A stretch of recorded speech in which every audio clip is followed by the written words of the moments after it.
The Taj Mahal itself demonstrates the links between India and Europe. Sumptuous stone flowers adorn the filigree marble latticework and cover the entire interior of the Taj Mahal. Techniques and motifs coming from distant Europe. These mosaics of semi-precious stones are called pietra dura. In Petra Dura, for instance, one doesn't know whether Petra Dura came directly from Europe or came via some intermediary zone, but nevertheless, it was something which really tickled the imagination of Shah Jahan. And he used it in a very interesting way in which the building really looks like a treasure chest. Pietra dura is Italian for hard stone. In the Renaissance, these precious inlays decorated palaces. This craft of stone cutting traveled from Italy to India, where it experienced a new heyday.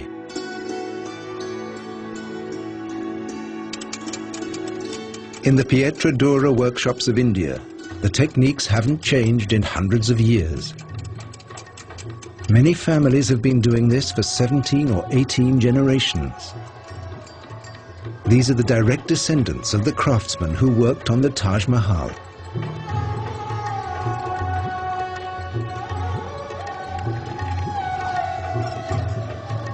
Pietra dura is a tough craft to master. The mosaics are made of tiny colored stones set into marble. A craftsman cuts hundreds of stones for a single mosaic,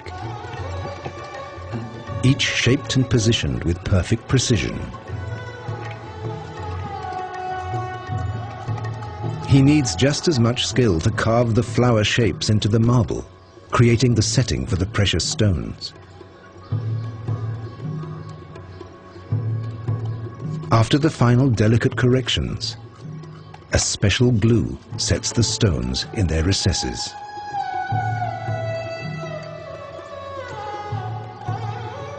Painting in stone is one of the glories of Indian craftsmanship.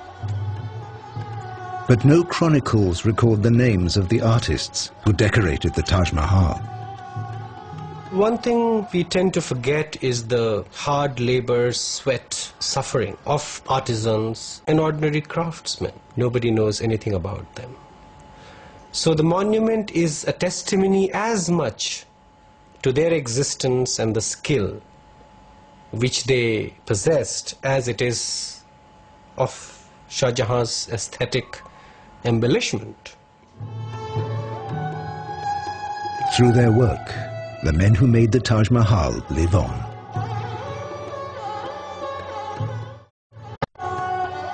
(1643). The Taj Mahal is finished. It has taken 12 years. In spite of difficulties and obstacles, Shah Jahan has accomplished his dream. The chosen one of the palace rests in a shrine worthy of her name.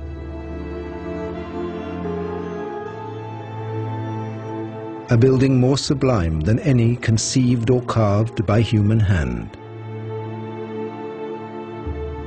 On the anniversaries of her death, Shah Jahan visits Mumtaz Mahal's tomb. The king of the world travels the Yamuna River to the shrine of the Taj Mahal to remember his great love.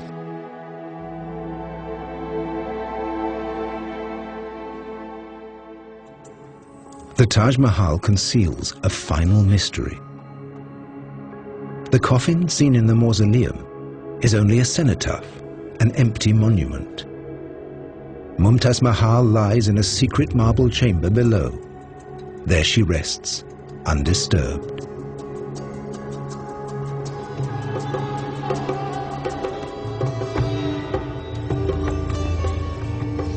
After finishing the Taj Mahal, Shah Jahan rules these lands for 20 more years. But his reign will see an inglorious end.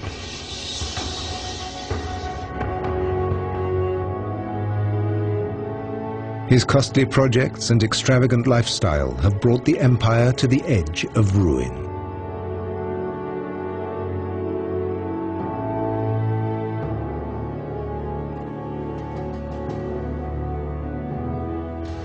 In 1658, the king of the world is toppled from the throne, deposed by his and Mumtaz's own son to save the empire from his extravagance.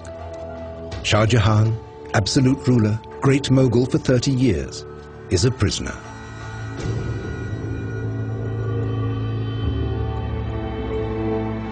He's held captive in the Red Fort.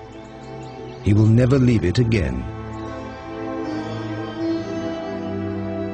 In the evening, a servant reads him stories of the heroic deeds of his youth, epics of bravery and power, struggle and triumph. A long, long time ago.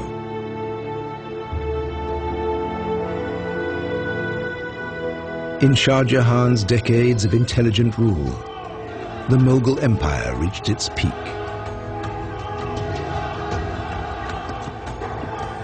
No one succeeded in challenging his infinite power.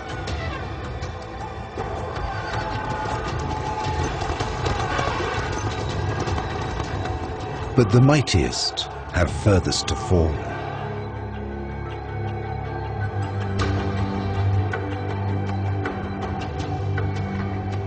Just one comfort remains to Shah Jahan. In the distance, from his prison window, he can see the gleaming monument of his beloved. He cannot forget his passion for the chosen one of the palace. Their happiness was mortal.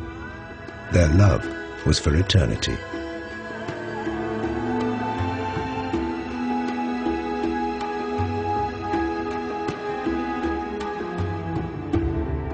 Mumtaz Mahal's tomb has carved its place in history.